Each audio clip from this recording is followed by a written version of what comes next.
ಜೀ ಕನ್ನಡ ವಾಹಿನಿಯಲ್ಲಿ ಪ್ರಸಾರ ಕಾಣುತ್ತಿರುವ ಅಮೃತಧಾರೆ ಧಾರಾವಾಹಿಯಲ್ಲಿ ರೋಚಕ ಟ್ವಿಸ್ಟ್ ಪಡೆದು ಕತೆ ಸಾಗ್ತಾ ಇದೆ. ಸೀರಿಯಲ್ ಅಂತಿಮ ಹಂತದ ಎಪಿಸೋಡ್ಗಳು ಪ್ರಸಾರವಾಗುತ್ತಿರುವಂತೆ ಕಾಣ್ತಾ ಇದೆ. ಗೌತಮ್ ದಿವಾನ್ಗೆ ಆರೋಗ್ಯ ಹಾಳಾಗಿದೆ ಎಂಬ ಎಳೆಯನ್ನ ತೆಗೆದುಕೊಂಡು ಕತೆ ಮಾಡಲಾಗಿದೆ.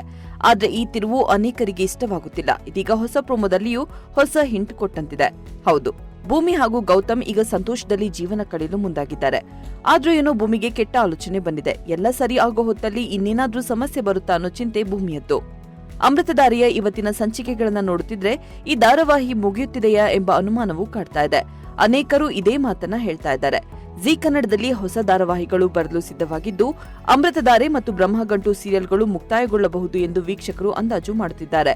ಭೂಮಿಕಾ ಒಲವಿನ ಧಾರೆಗೆ ಪುಸ್ತಕ ರೂಪ ಕೊಟ್ಟು ಸರ್ಪ್ರೈಸ್ ನೀಡಲು ಗೌತಮ್ ನಿರ್ಧಾರ ಮಾಡುತ್ತಾನೆ.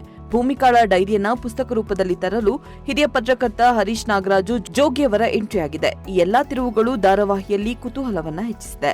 ಜೋಗಿ ಸರ್ ಎಂದರೆ ಸೀರಿಯಲ್ನಲ್ಲಿ ಭೂಮಿಕಾಗೆ ಸಿಕ್ಕಾಪಟ್ಟೆ ಆಪ್ತರು. ಇದೇ ಕಾರಣಕ್ಕೆ ಈ ಹಿಂದೆಯೂ ಗೌತಮ್ ಇವರನ್ನ ಪರಿಚಯ ಮಾಡಿಸಿ ಭೂಮಿಕಾಗೆ ಸರ್ಪ್ರೈಸ್ ನೀಡಿದ್ದರೆ, ಇದೀಗ ಅಮೃತಧಾರೆ ಪುಸ್ತಕದ ಬಿಡುಗಡೆಗೂ ಅವರನ್ನೇ ಆಹ್ವಾನಿಸಿರುವ ಪ್ರೊಮೋ ಬಿಡುಗಡೆ ಮಾಡಲಾಗಿದೆ.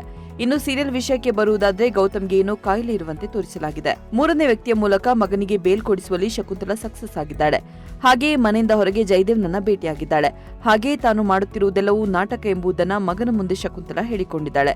ಇನ್ನು ಅಮೃತಧಾರೆ ಸೀರಿಯಲ್ 2023ರ ಮೇ ತಿಂಗಳಿನಿಂದ ಪ್ರಸಾರವಾಗ್ತಾ ಇದೆ. ಈಗಾಗಲೇ 1002 ಸಂಚಿಕೆಗಳನ್ನ ಪೂರೈಸಿದೆ. ಧಾರಾವಾಹಿ ಮುಗಿಯುವ ಹಂತದಲ್ಲಿ ಇದೆ ಎಂಬುದು ಅನೇಕರ ಅಭಿಪ್ರಾಯ. ಇನ್ನೊಂದೆಡೆ ಬ್ರಹ್ಮಗಂಟು ಕೂಡ ಕ್ಲೈಮ್ಯಾಕ್ಸ್ ಹಂತದಲ್ಲಿರುವಂತೆ ಕಾಣ್ತಾ ಇದೆ. ಜಗದ್ದಾತ್ರಿ ದಿನಾಂಕ ಸಮಯ ಇನ್ನು ಪ್ರಕಟಗೊಳ್ಳದ ಕಾರಣ ಯಾವ ಧಾರಾವಾಹಿ ಮುಗಿಯಲಿದೆ ಎಂಬುದು ಸ್ಪಷ್ಟವಾಗಿಲ್ಲ. ಅಮೃತಧಾರೆ ಧಾರಾವಾಹಿ ಜೀ ಕನ್ನಡ ವಾಹಿನಿಯಲ್ಲಿ ಪ್ರಸಾರ ಕಾಣ್ತಾ ಇದೆ. ಛಾಯಾ ಸಿಂಗ್ ಭೂಮಿಕಾ ಎನ್ನುವ ಪಾತ್ರದಲ್ಲಿ ಕಾಣಿಸಿಕೊಂಡಿದ್ದಾರೆ. ಈ ಧಾರಾವಾಹಿ ಜೀ ಕನ್ನಡ ವಾಹಿನಿಯಲ್ಲಿ ಸೋಮವಾರದಿಂದ ಶುಕ್ರವಾರ ಸಂಜೆ 7 ಗಂಟೆಗೆ ಪ್ರಸಾರ ಕಾಣ್ತಾ ಇದೆ.